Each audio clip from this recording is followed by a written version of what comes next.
Hi, I'm Stuart Itkin, the Chief Security Evangelist with FutureFeed, talking to you from the CEIC West Conference in Las Vegas. And with me now is Mark Berman, who is the CEO of Forum Makers, the organization that has produced the CEIC West Conference. Mark, welcome. And can you tell us a little bit about your background and about Forum Makers? Yes, sir. Well, we're certainly very happy to be here. Forum Makers is actually a reaction. It's a company that we created because we were going to conferences, particularly about CMMC, Stuart, and we were finding that the conferences had speakers that were basically self-promoting. Yeah. And we have an industry that needs an education, not a bunch of promotions of things they can buy. And so we decided we wanted to do something about that. And if we're going to build a conference, why stop there? Let's build a community. And so as we built Forum Makers and now CEIC East and CEIC West, which will be CS5 next year, what we've tried to do is at every turn build a community. And I can certainly share some of the ways we've done that. Very good. And I know that, you've been involved with the CMMC program, this initiative, really since its inception, since CMMC got going, back as one of the original directors of the CMMC accreditation body, which is now the Cyber AB. And kind of look at this, so that, I think many is a higher calling. How have you seen this? What's brought you to your involvement and then ultimately to wanting to be able to create an event like this? Actually, I was really motivated from the beginning. I was working as an MSP back in the 2010s, and I became aware of the fact that the supply chain, it was time for us to secure it for the people who are in uniform protecting us. And I decided to actually sell my company so that I could get involved full-time in helping with the effort. And CMMC has grown organically from the beginning. We were tasked with building a system without the instruction manual, a system for inspection. I think everybody watching this probably understands that whole thing. But without the instruction manual, without a precedent, it was a place where we had to create for ourselves something that would be sustainable, perhaps for generations. All of that is incredibly appealing to me. And I wanted to do what I could to help. So like I said, I sold my old company, started working in this field, got frustrated with some early conferences I went to, and I thought the one place where the creative minds can come together is at a conference. Sometimes it's educational, sometimes it's we're getting ready for happy hour here. Around the table, it's networking. There are all these opportunities for us to grow and to share ideas. And that's about the most exciting thing you can do. And if you can do it for pay and you can help bring people together, all the better. But and what were some of the real challenges and needs, back in kind of we refer to the early days when you first created the conference that you saw within the defense industrial base? What were the challenges that the contractors were facing that you really didn't feel they were getting kind of clear, accurate information to help them? I think the number one challenge, which has not changed in 2025, by the way, is the fact that this whole system didn't evolve from a waterfall where everything was set up in advance. And it was about teaching people the rules that were pre-designed. And then just every contractor I talked to is like, just tell me what to do. The problem is we were inventing it. We were building it as we flew. And so the answers evolved, the specificity grew over time, but the truth is everything has been open. To the DoD's credit, they didn't want to lock us into a system where they were telling us exactly how to operate because that's guaranteed to become stale.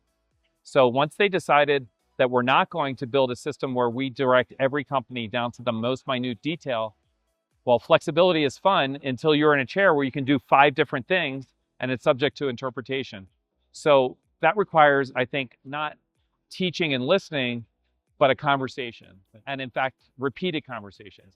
So with the conference, CEIC West and CS5 coming in the fall, what we're trying to do is we can't talk about it every day, but we can twice a year talk about it and evolve, and that's what it's all about.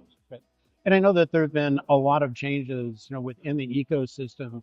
CMMC has matured. We're now kind of in the final throes of the 48 CFR rule coming out. The 32 CFR rule became final back in December, but it was a long journey from the first CEIC conference that you had created. How have you seen kind of this whole ecosystem and kind of the needs of contractors evolved. And ultimately, what led to the decision to bring together the CIC conference with the CMMC ecosystem conference that the Cyber AV had put on? So that was a loaded question, by the way. Good question. One of our taglines has been stop talking and start doing. So once you have enough information, now you have to go operational. And you have to figure out what is the most efficient path to get you from where you are to where you need to be. Yeah. Well, for some companies, that happens internally. Educate your employees, put them on the path. For other companies, especially smaller ones, it means getting the help when and where you need it. So part of putting a conference together, it's the commercial activity, which is not a bad thing. If you don't know what you need, you can spend time at home calling off of websites one after another, or you can come to a place where you can have a conversation or 10 and start to get a feel of where your comfort zone is, because there are different ways to solve the problem. So how has it evolved, I think, was the question. And when we started, I think we were more about the ecosystem, trying to figure out how to be an ecosystem. And I think that generally it has settled down. At this point, we have RPOs and the people that work for them that help you get ready, and C3PAOs that will do the auditing, and they have their own set of rules. We have a cap. It's all getting written down. So now we're moving more into the execution phase. We have 70 C3PAOs at this point.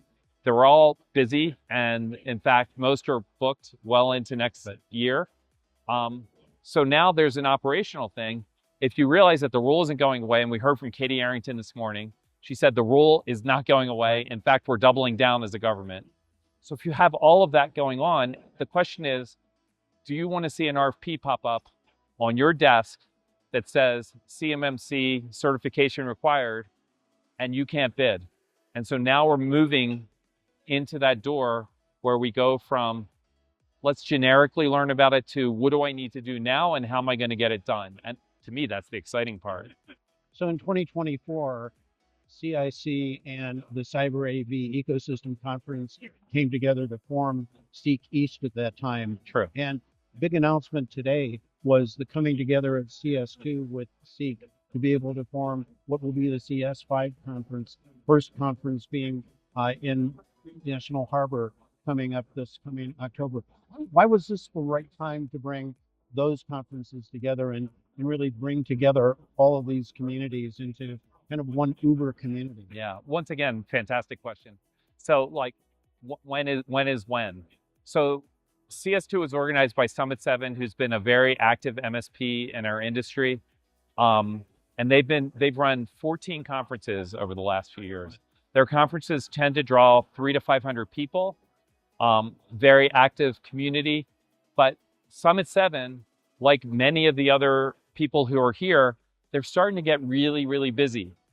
And for the speakers who have the expertise, they're getting busy. So we can't be running around with a conference here or a conference there. There needs to be a consolidation, both so that we can have high quality content and we can give attendees sort of a one-stop shop to identify the help that they need, to learn what they need to learn to be a good buyer, and what their responsibilities are. So it seemed like the time was right to consolidate so that people could have twice a year, East Coast, West Coast, a place to visit, get the information they need, give the information they have in the case of the vendors, and then get on to the work of actually doing in between. So that's exactly why the timing was right.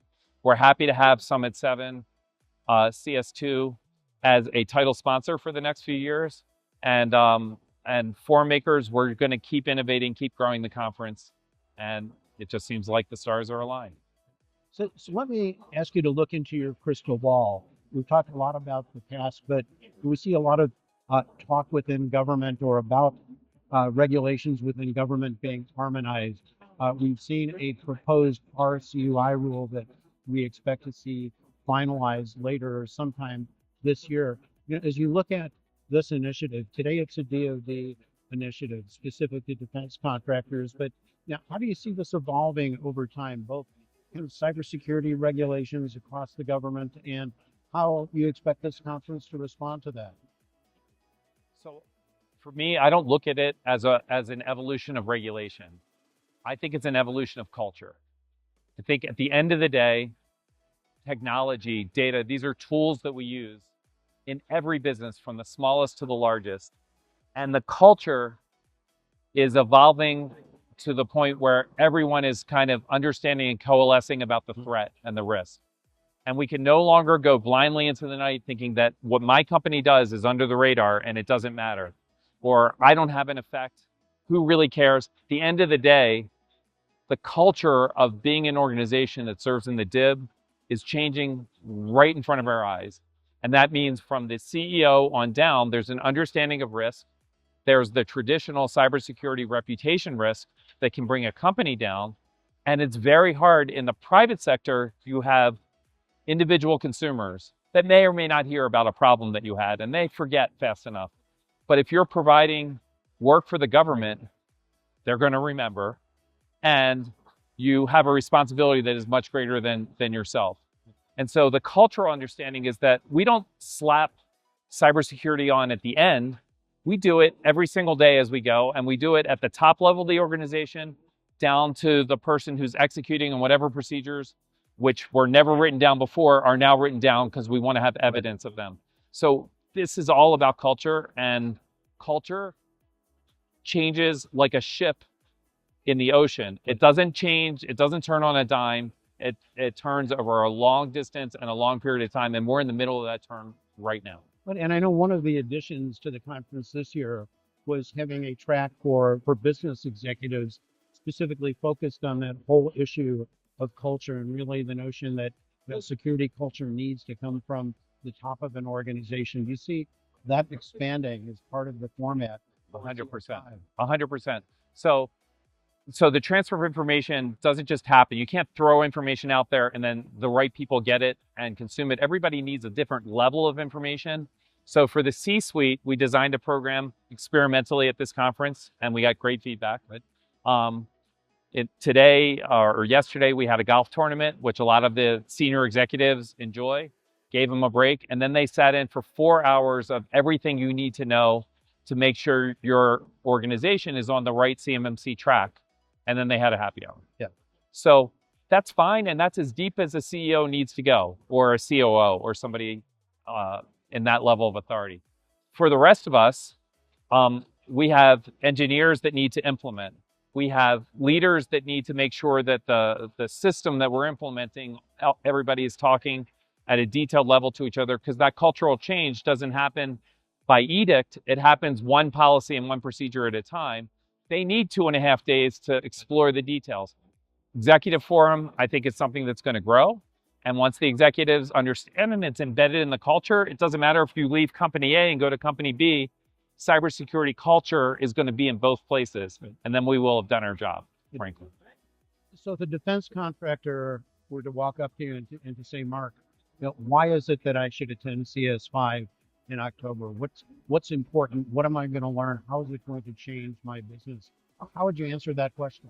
We create a lot of resources at our conference. So at CS5, you're going to have individuals that need to be trained. The best way that you can be a buyer of cybersecurity services is to have one person in your organization that understands the rules of the game, so you know if you're being sold the services that you need or if you're being oversold.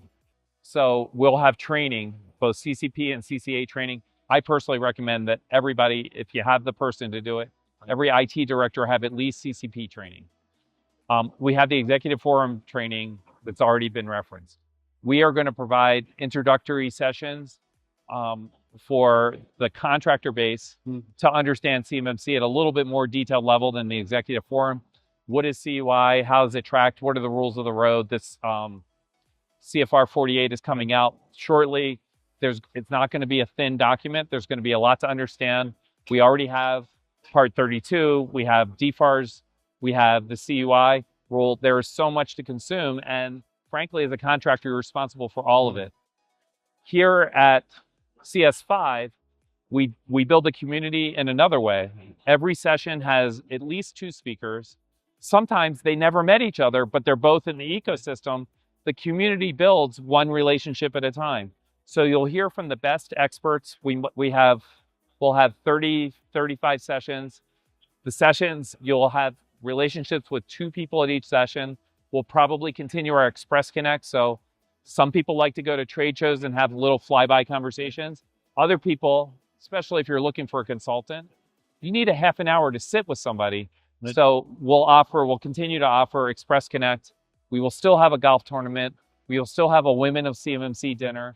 We will continue to evolve the conference so that there's a place for everybody. Very good. And so clearly understandable why this is going to be a must-attend event for defense contractors. On the other side of the equation, there are the service providers. Why is this going to be a must-attend event for the ecosystem, for the RPOs, for the C3PAOs, for the managed service providers, the managed security service providers, the tool vendors, and others that really enable the defense contractors to go along their CMMC journey? Because frankly, despite the best efforts of the government and the cyber AV, we're still standing on sand. We're not standing on concrete. And everything continues to evolve. The whole industry is 5 years old today, but really we started executing only in the last year or so, right? So there's no way that the optimizations we have as an industry today in 2025 is optimal, right? So if your competition is learning new methods and new things, then you need to learn them too, or you fall behind. The competition is just beginning. So as an ecosystem member, now's the time to learn both what you need to deliver. You don't want to have a liability because you under-deliver, and also what the competition is doing. I got to tell you, Stuart, you look back at CMMC 5 years from now, there's going to be an intense amount of automation from AI. And AI, which even 5 years from now is not going to be the be-all, end-all, but the efficiency of getting from 0 to 80% will be vastly enhanced. And then the people who are involved, the consultants and the people like yourself and others, that last 20%, that's the highest, best use of their expertise. So this ecosystem is going to look really different over the next few years. And if you can either join your peers at an ecosystem conference or you can fall behind, that's up to you. I'm looking at the camera, I don't think you're supposed to do that. But ultimately, that's up to you. But the truth is, what's happening, the conversations I hear in the hallways, the way it's evolving, it's happening right here, right now. And it will be happening again in October. And next spring in San Diego, when we have this conference again, to me, missing out on all those conversations and missing out on the churn and the evolution, it's just, you can't do without it. So. And many of us that are here in the ecosystem are really responding to a higher calling and really a commitment and a belief in the importance of the mission. And Mark, what you've done personally and what you've done through Forum Makers has done a tremendous amount to really further that mission and enable the ecosystem. And thank you for the contributions that you've made and your company has made. I appreciate that, but I got to say, what I've done is so small compared to what most of the people in this room right now, as I look out, almost everyone served in uniform at some point in their lifetime. The veterans that we helped with our nonprofit support yesterday, we raised, I think, $7,500 for Tech for Troops as we play golf. The sacrifice that people made and their belief in protecting the people that are in uniform and not leaving them open to our adversaries, as we heard in one of the stories today. The F-35 comes out. We're very proud of our new airplane. And all of a sudden we see the designs down to the flaws in our designs on Chinese websites and Chinese paperwork. We can't, that's not acceptable. We can't live that way anymore. We're better than that as a nation. And every single person that I see here is not only frustrated by that, but they've chosen to pursue a career that makes it better. And I have the ultimate respect for the people that are here, and certainly, obviously, for the people who are trying to help protect. Very good. Again, it's a community that's hugely committed, that appreciates the importance of the mission. And again, I want to thank you as well as everybody who's been part of this and everybody who's in attendance here at CEIC West this week.